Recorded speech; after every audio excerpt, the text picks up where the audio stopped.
kasih kami sampaikan kepada Bapak Kepala SMK Alasari Kuanyar beserta Bapak Pembina dari Teater Populer, karena pada hari ini sudi bekerjasama dengan kami komunitas masyarakat Lumpur untuk melaksanakan program tahunan yakni Festival Puisi Bangkalan. Saya berdiri di sini mewakili komunitas masyarakat Lumpur untuk menyampaikan beberapa patah kata yang kiranya ini menjadi motivasi kami dalam melaksanakan Festival Puisi Bangkalan hingga yang ke-6.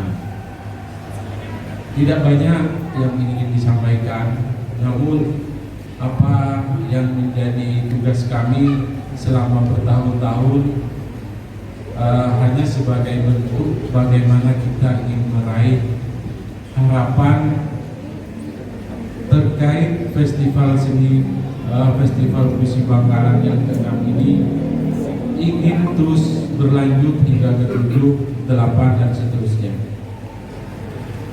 Oleh sebab itu pada penyampaian saya hari ini ada 3 bagian penting yang ingin saya sampaikan, bagaimana nanti ini bisa menjadi motivasi kami dan juga tempat-tempat yang kami singgahi agar tetap berkenan untuk bekerja sama di kemudian hari.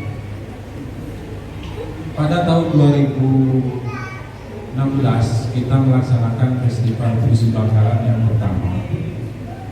Di situ tahun 2017 ya, yaitu Festival Puisi yang kedua. Permohonan minoritas itu tahun berapa? 2016 atau 2016. Lupa. 2016. Ya, Festival Puisi Bangkalan yang pertama yaitu tahun 2016. Kami membuat sebuah buku antologi puisi bersama ya, antologi puisi bersama seluruh penulis-penulis yang ada di Bangkalan kala itu. Nah, dalam buku itu kami minta pengantar dari seorang sastrawan yang ada di Lombok, yaitu Mas Sindu Putra. Di dalam pengantar yang disampaikan oleh Sindu Putra, ada kalimat yang membuat saya terkesan, ada kalimat yang membuat kami merasa kembali bergairah untuk melaksanakan proses puisi terus tumbuh di tengah-tengah masyarakat, khususnya di keluarga besar kami, komunitas masyarakat Lumpur. Pada pengantar yang disampaikan oleh Sindu Putra, Mas Sindu Putra itu menulis, adalah sebuah kebahagiaan ketika di suatu tempat puisi masih dibacakan, puisi masih ditulis, puisi masih disuarakan, puisi masih didiskusikan.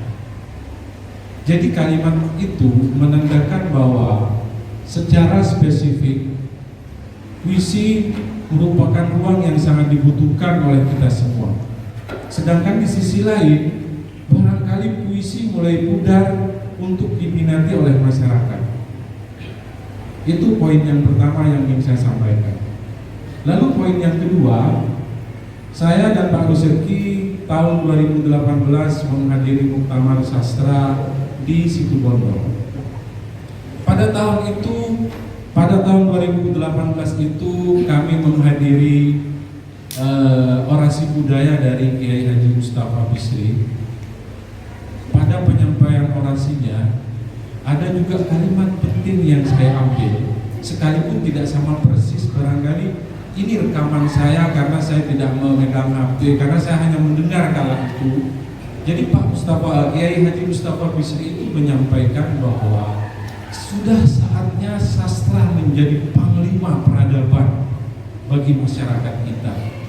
Jadi apa yang disampaikan Kiai Haji Mustafa Bisri barangkali punya alasan kuat, sehingga kita di sini selaku masyarakat yang bergelut di dunia seni, di dunia sastra khususnya, tidak henti-hentinya memperjuangkan bagaimana sastra terus tumbuh di tengah-tengah masyarakat. Itu yang kedua. Lalu yang ketiga, tidak kalah penting, itu adalah dari diri saya sendiri.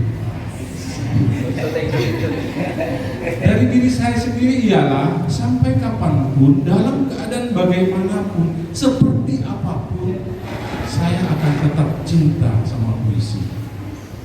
Itu penyampaian saya. Mengapa? Karena saya tidak bisa membayangkan apa jadinya hidup saya jika tidak ada puisi. Apa jadinya nanti pergaulan saya? Apa jadinya nanti pemikiran saya? Apa jadinya nanti kegelisahan saya kalau saya tidak bersentuhan dengan puisi?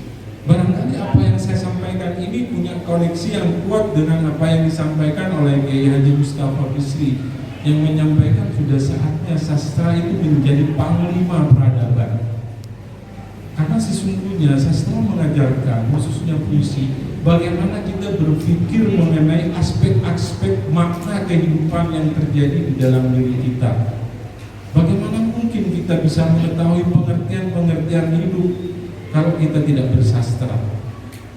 Hidup kita bukan persoalan saya sudah makan, saya sudah kerja, saya sudah dapat uang. Hidup kita bukan hanya persoalan itu, tapi bagaimana kita memahami kenapa kita punya perasaan, kenapa manusia bisa menangis, kenapa manusia butuh uang, kenapa ketika kita ditinggal oleh orang yang kita cintai kita bersedih, kenapa ketika kita mendapat kebahagiaan kita gembira. Itulah menjadi penting bahwa puisi merupakan bagian yang tidak bisa lepas dari diri saya, barangkali dari diri komunitas masyarakat itu sendiri. Oleh sebab itu, pada poin ketiga itu saya menyebutkan bahwa sampai kapanpun, dalam keadaan bagaimanapun, saya akan tetap cinta